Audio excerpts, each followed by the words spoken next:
I would like to introduce Liz Kitchell of SheMoolah. Liz is one of those women who not only do I admire, but I am grateful for her positive outlook, but also her realistic conversations.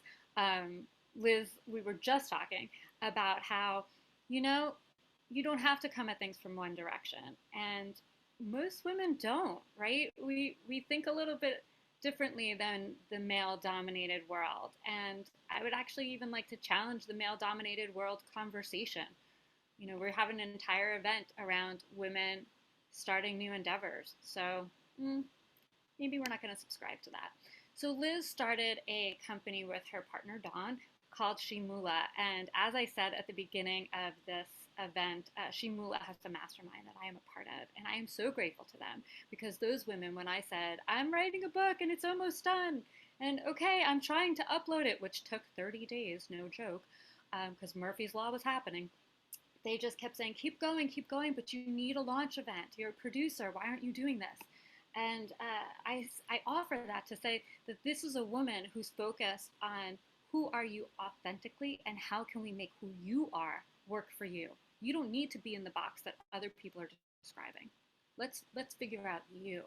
So I will let Liz talk about her company herself, but I'm so grateful to her leadership, her friendship, her kindness, and I'm so grateful that she has become a cheerleader for me and for this event. So thank you, Liz, and welcome to She's Launching.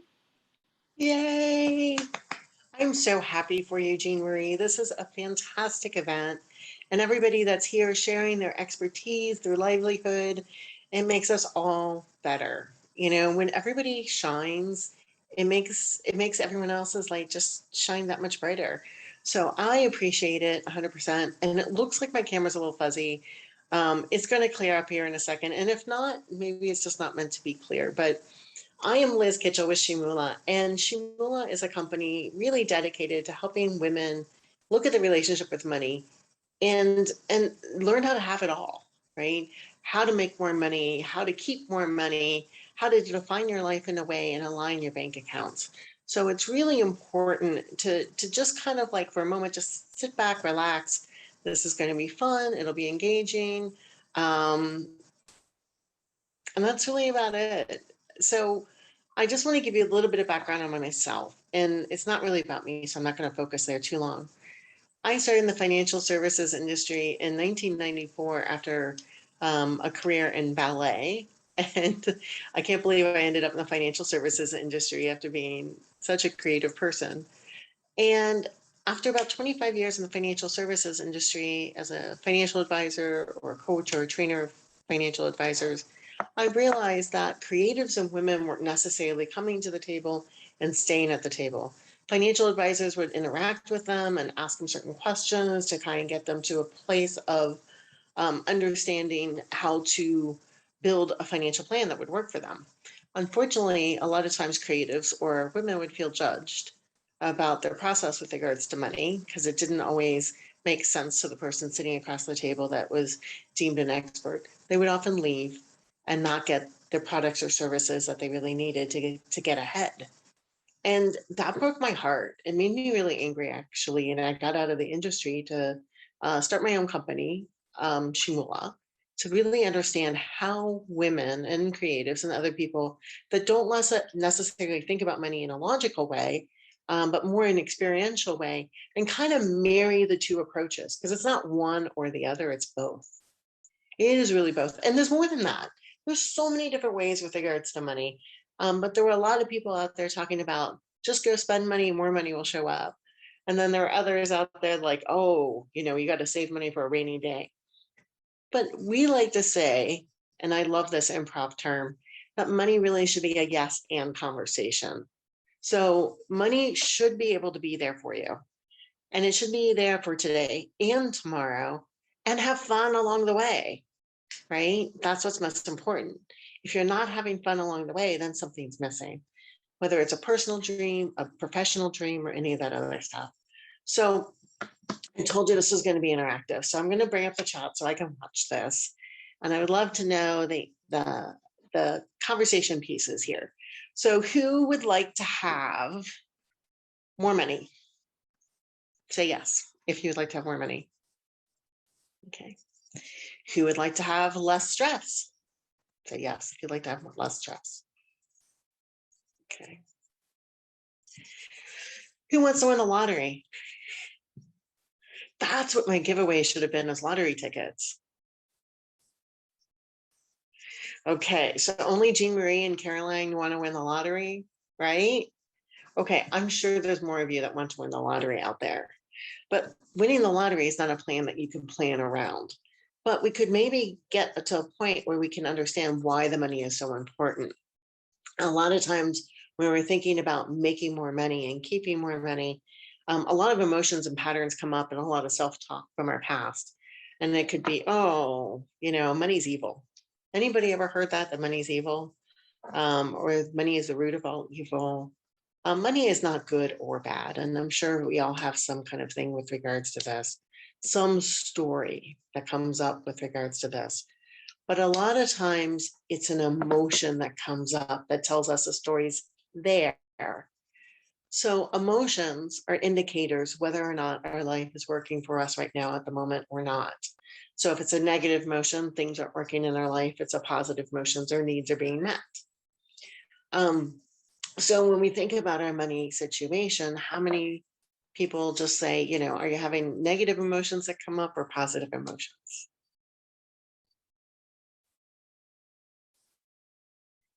Okay. So, and all that is, if a negative emotion is coming up, that just means it's an opportunity for clarity. Something is not working in your life with regards to your relationship with money. And now remember, there's two sides to money. There's the logical side, like what to do with it. And there's the experiential side, like why do you even have it? To go have fun, to have experiences, to go travel, to go skydiving, whatever it is that brings you fun and joy in your life, right? And we have to create the situation where there's a relationship that both are possible. So when you have a negative emotion that comes up with regards to your money situation, it could be for whatever reason. Now, a lot of people right now are in flux and in change of jobs, maybe income because your industry is shut down. I've had a lot of different people that have helped people through that process. So if we look at this and we have all of these negative emotions that are coming up, that is an opportunity for clarity because we have uncertainty that we're looking at. And the clarity is an opportunity to create. But oftentimes we come from a place of helplessness, frustration, anger. And these are all opportunity for clarity. Anger is something that's unfair and something needs to change. Right? Helplessness means you feel like you don't have the ability to really change things around. And you do, you just might be too tired at the moment to change it. So when these negative emotions come up, it's an opportunity to pause and ask yourself and get really curious what's just coming up. Is there a pattern here that's just not working? Not to go into the emotion or go into the story that much because we don't want to really recreate it. We just want to know what's playing out. And that is the information we need for a change. So let's just say we all won the lottery. Whatever that number looks like for you that would change your life. It could be 500,000. It could be 1 million. It could be $10 million, $100 million. It doesn't matter. Think about that number for a second. Imagine them telling you you won the lottery. First of all, allow yourself to feel relieved for a second.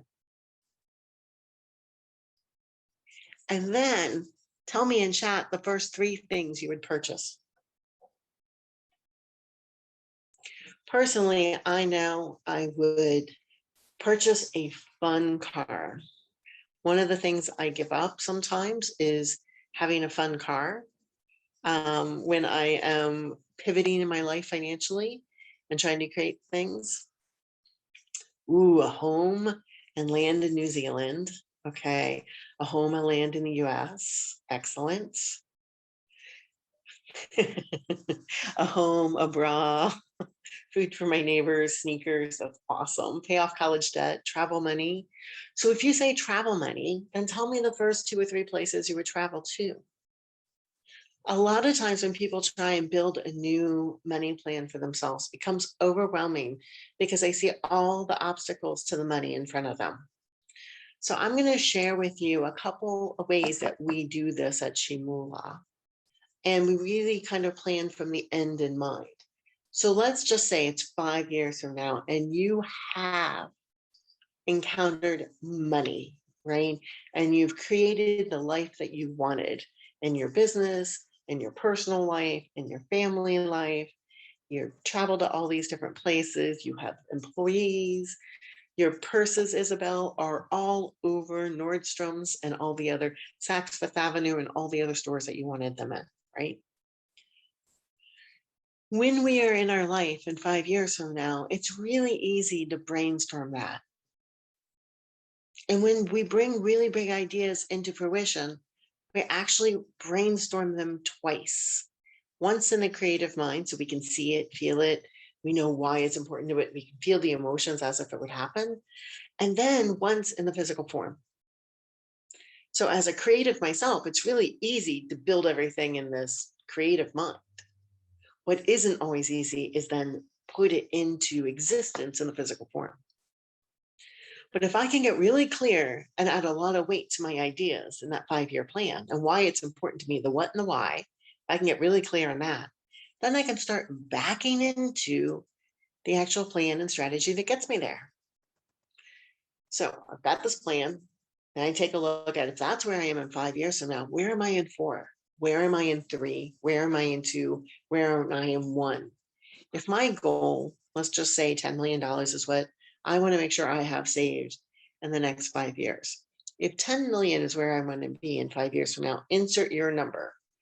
It could be 500,000, it could be 10,000, whatever that number is. And where do I need to be in 4 years, 3 years, 2 years? And it's really easy to sit there and dream big when it's far out. But it's also important to be able to back into and say, that means I need $10,000 in the next month to get on track. What would that look like? And get curious about that. But when you create your life sitting here looking forward, a lot of times all we see is obstacles and all the reasons why we can't do it. So we got our what and we got our why, and then we got to figure out like how we would get there and then what we know how to do. And when you come across things you don't know how to do, just write those on a list off to the side.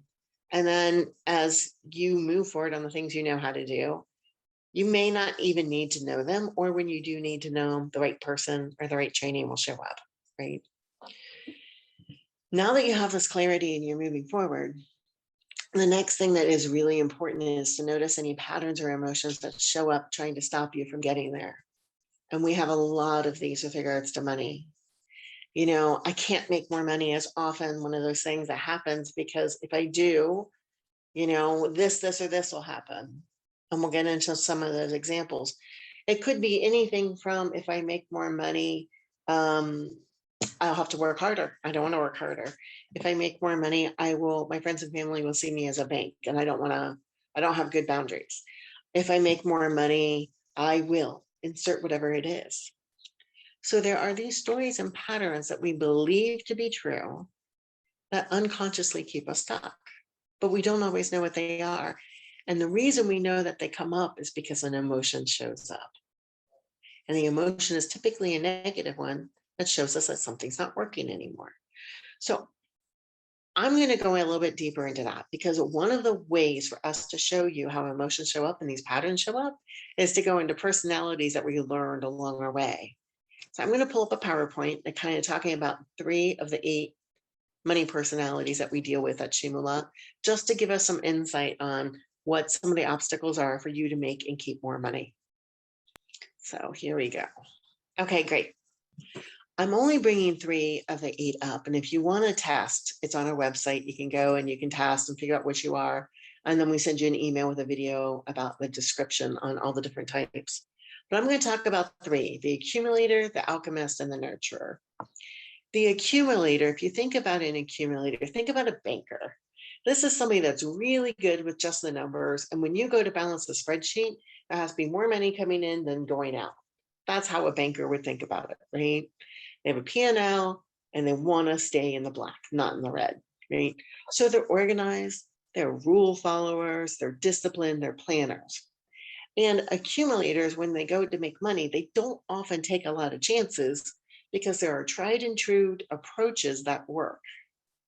So if you're somebody who is an accumulator, is your top one personality, and you leave like a corporate world or working for somebody else and go it on your own, there are some struggles there with regards to charging their worth and figuring out how to do it because they're overly cautious. They're not going to invest a lot of money into their business for something new or different.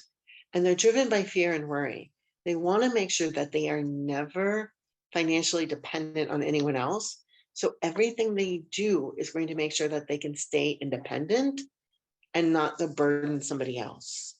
They're so good at the numbers, but they're also so cautious that they will research things over and over and over again, and maybe or maybe not invest in that company, invest in that mutual fund that might be a little risky.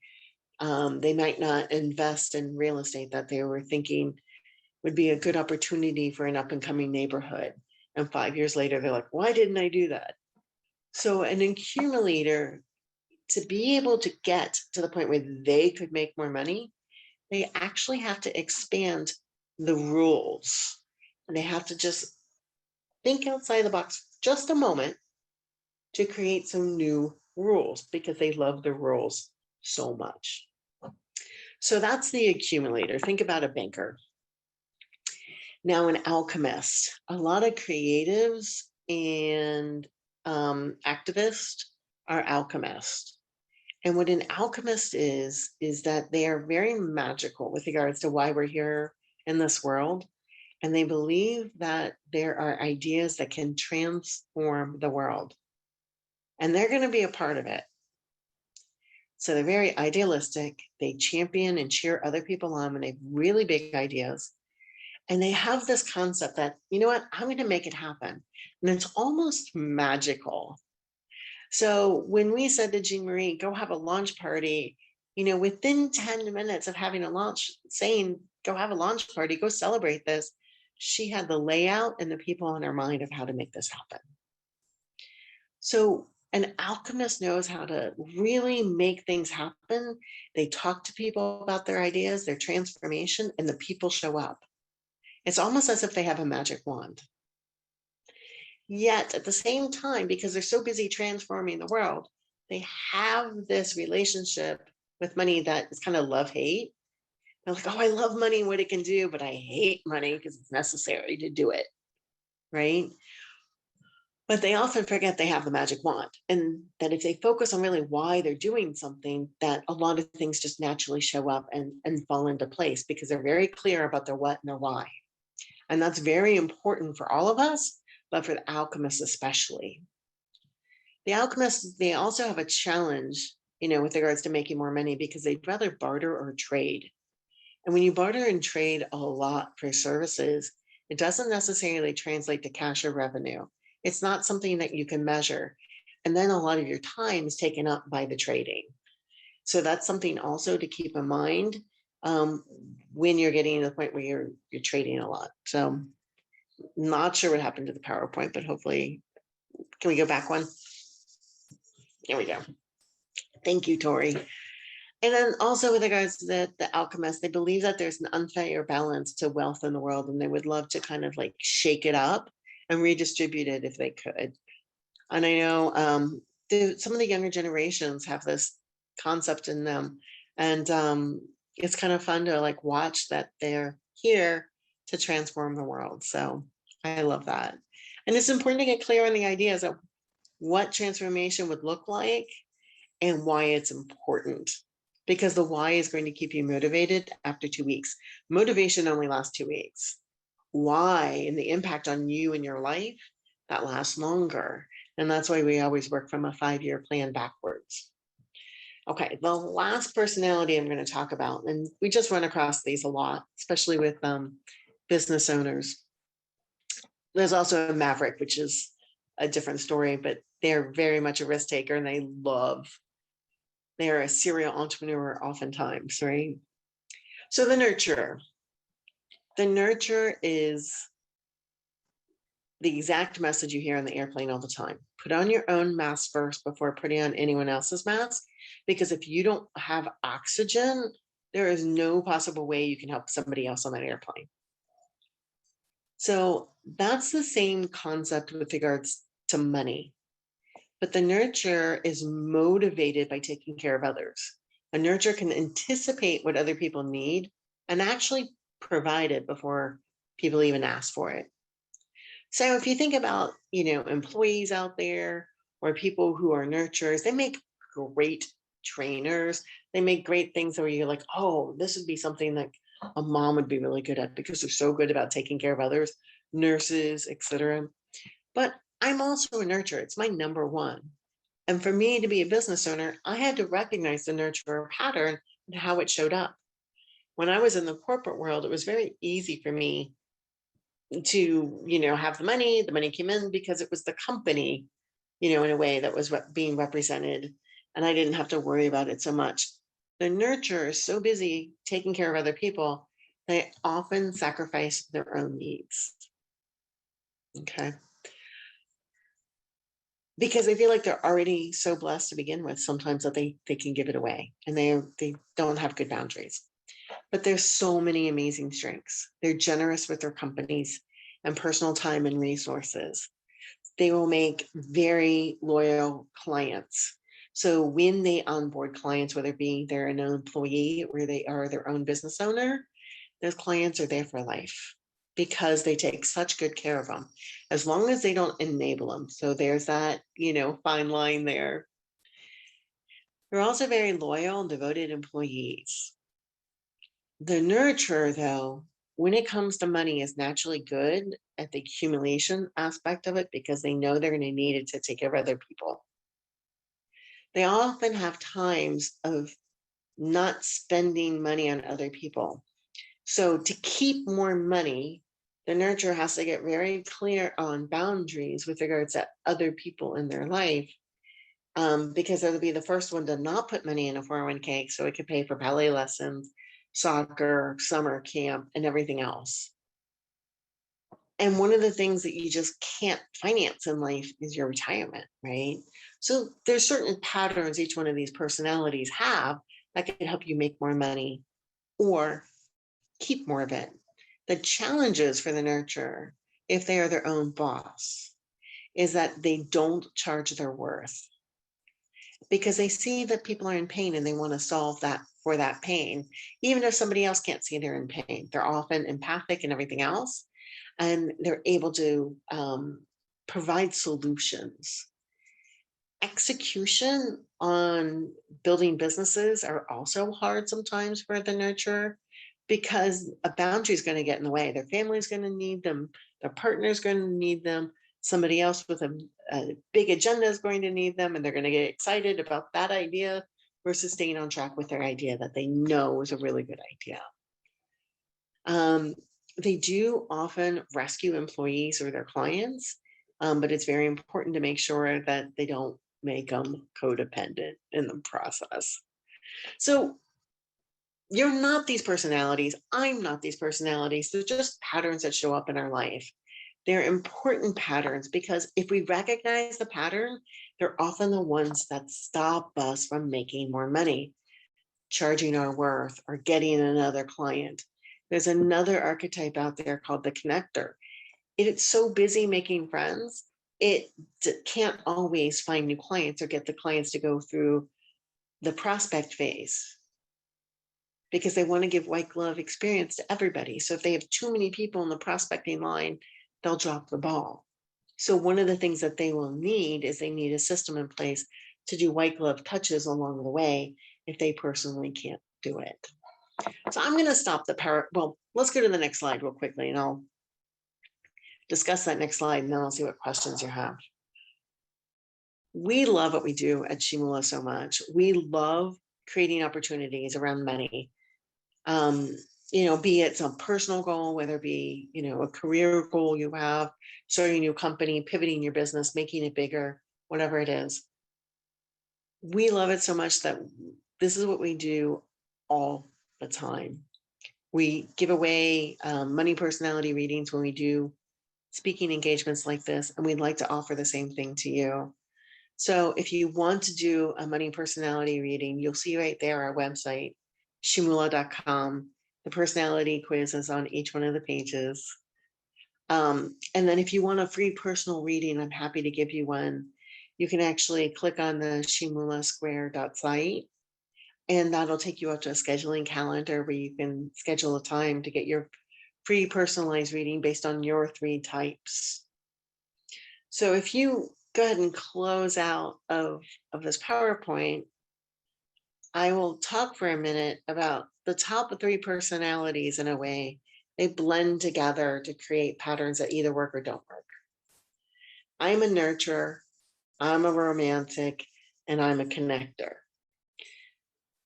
Interestingly enough, each one of those would rather be drinking wine, eating cheese, while on some island in the Mediterranean Sea, connecting with their friends. The romantic hates adulting and just magically thinks money is going to appear, which sometimes it does. But when I know this about myself, I can tell the romantic in ways, we're going to go play later. We'll get a couple things out of the way first. And it's just easy to create opportunities where my personalities can all be on the same team and become my biggest cheerleaders, because they all have their strengths. They all have the ability to make more money and to live life fully. And if I get them to the point where they all work on the same team, which they do now, it's really a rewarding life. So I'm going to stop there. I'm going to pull up, see if you have any questions here, or Jean Marie wants to share anything with regards to her experience. Hi. Hi. I would be happy to share about my experience. Wow, I'm having like testify day. Um, so for me, working with SheMoolah was really important. I was laughing when you were saying these are not my personality types. I'm like, yeah, but they are mine. Did you pull up my link? No, I did not know that. I was just like, what do we come across most often? Girl, right here. Yeah, I've always kept a budget. I have had consistent work where I could, save money and feel secure. And then like life changed Mm-hmm. big time. And I was prepared for the unexpected. I will give myself that, right? Like the cushion was there. But when the cushion was gone, then Mm-hmm. what? And you change in those life moments, right? Your personality shifts. And that was exactly when I met you, which was like, oh, right, this is that moment. And being able I happen to have the personality that can identify this is that moment. But because I could, and then you invited me into your world, which I'm so grateful for, I I now feel like I'm an infinitely curious person, but I'm asking more targeted questions. Yeah. And that's a big shift. Good. Yeah. Because that's the more clarity you get, the more you can get more targeted. Mm-hmm. Mm-hmm. Yeah. And when you don't know, sometimes when we're, you know, lower in the ability to see a possibility, we have to go broad. We have to go broad. Because if we don't go broad, we actually create more resistance by going, oh, the thing I want, it's just not here. Right. And then we add more trauma to our money situation. Mm-hmm. Mm-hmm. Yeah. Not me, everybody. She's not talking about I'm not talking about you, right? me.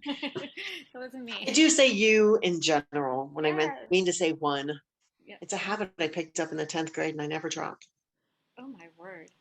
Yeah. Um, Well, Liz, thank you so much for your expertise and your generosity. I love listening to you speak. There's something really calming about such a unnecessarily toxic topic.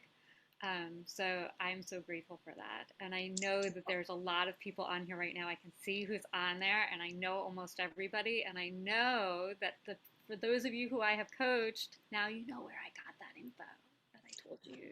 Call SheMoolah. Now you know why. Um, so thank you so much for sharing, and I do hope that people go and take the personality quiz. It is really fun, slightly scary but fun, right? Like it's It's good to fun. look in the mirror. Mhm. So yeah, thank you so much. And we promise to make it fun and safe. And safe. That's the biggest part.